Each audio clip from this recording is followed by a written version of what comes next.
ये तो नाव है महाराज, भव सागर से पार जाने के लिए ये नाव है। नाव में तैरने वाले को तैर के जाना पड़ता है, मेहनत करनी पड़ती है, लेकिन नाव में बैठ के जाने वाले को पार दोनों हो जाते हैं। अन्य जो मार्ग हैं ज्ञान के, कर्म के, ये यज्ञ आदि कर्म हैं, ये महाराज बड़ी सावधानी के हैं। जो साफ करो, तिली साफ करो, घी मिलाओ, तब तक पंडित जी ने कह दिया बहू जी ये तो कमी रह गई, बताओ। सब किया धरा माथे पड़ गया, लो इतनी मेहनत करी और सब सीताराम हो गई। तो यज्ञ आदि कामों में तो बहुत मेहनत है, लेकिन कथा श्रवण में कोई मेहनत नहीं है। बढ़िया चक दो समय भोजन पाए, खूब सुंदर सोए और तैयार होके विधिवत टाइम देख के घड़ी, हाँ अब ठीक है चलो, समय से आ गए। इसलिए सर्वप्रथम भक्ति श्रवण है। श्रवण में आपको कुछ नहीं करना है, केवल बैठना है, सब काम हो जाएगा। संभो पुराण श्रवणात् तत्फलम निश्चलम भवेत्, उसे अवश्य ही वह सारे फल मिल जाते हैं। एक कितनी सुंदर बात लिखी है, हम कहां तक कहें। हमें तो बड़ा दुख होता है, पुराणों की कथा में भी पुराण का वाचन सुनने नहीं मिलता है। अरे जरा पढ़िए तो पुराणों को।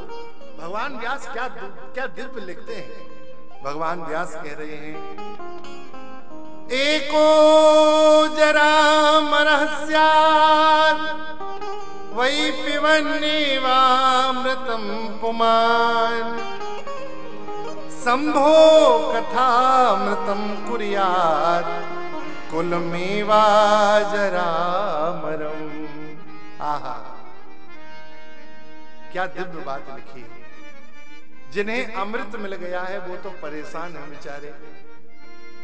मान लीजिए आप ताई जी यज्ञ कर रही हैं और यज्ञ के आखिरी दिन यज्ञ नारायण भगवान प्रकट हो जाए, और प्रकट होके ऐसे प्रकट ना हो, बढ़िया अमृत का कलश लेके आए और आपको कहें कि हम आपकी भक्ति से प्रसन्न हैं, लो अमृत पी लो।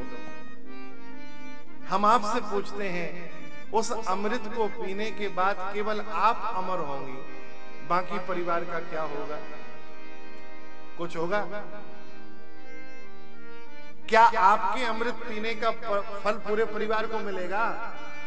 नहीं मिलेगा। एक ही अमृत पीने वाला अमर होता है। लेकिन कितनी सुंदर बात लिखी है, एतत् संभो कथामृतम कुर्यात्। जो भगवान शिव की कथा को कराता है, जो भगवान शिव की कथा को सुनता है, जो भगवान शिव की कथा में उपस्थित होता है, संभो कथामृतम कुर्यात् कुलमेवा जरामरम, वह अकेला नहीं संपूर्ण कुल के सहित अजर और अमर हो जाता है। अब आप लोग कहोगे महाराज ये तो थोड़ी बात बिगड़ गई, अजर और अमर कैसे हो सकता है? इतने लोगों ने कथा कराई, सब अजर अमर हो गए क्या? अजर का अर्थ क्या है? जो कथा सुनता है उसके शरीर का मोह नष्ट हो जाता है।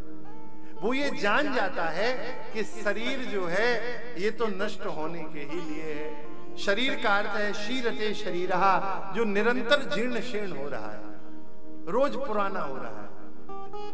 जिस शरीर को हम अपना मानते हैं, ईमानदारी से कहिए, क्या ये शरीर हमारा है? हम परिचय तो देते हैं, डॉक्टर के पास जाकर कहते हैं आज हमारे कंधे में दर्द है, आज हमारे हाथ में दर्द है। हम अपना मानते हैं कि नहीं इस शरीर को? क्या ये शरीर हमें अपना मानता है? बताइए। एक रोया हमारा नहीं है, शरीर तो बहुत आगे की चली गई बात। एक भी बाल जो सफेद होता है वो हमसे पूछ के सफेद नहीं होता ताऊ जी कि हम सफेद हो रहा है, हो जाए क्या? बताओ। जिनके बाल झड़ने होते हैं वो पूछ के नहीं जाते हैं, चले ही जाते हैं ससुरा, पूछते ही नहीं है कि हम जाए कि ना जाए। तो ये जो शरीर है शीरते शरीर, ये निरंतर जीर्ण शीर्ण हो रहा है और इसका ज्ञान कथा से हो जाता है। शरीर के बंधन नष्ट हो जाते हैं। ये अजर होना है। और अमर होना क्या है? जो हमारे हृदय की भक्ति है ये अमर हो जाती है। आप नीच ऊंच ग्रह उपजे रहे संत को संत।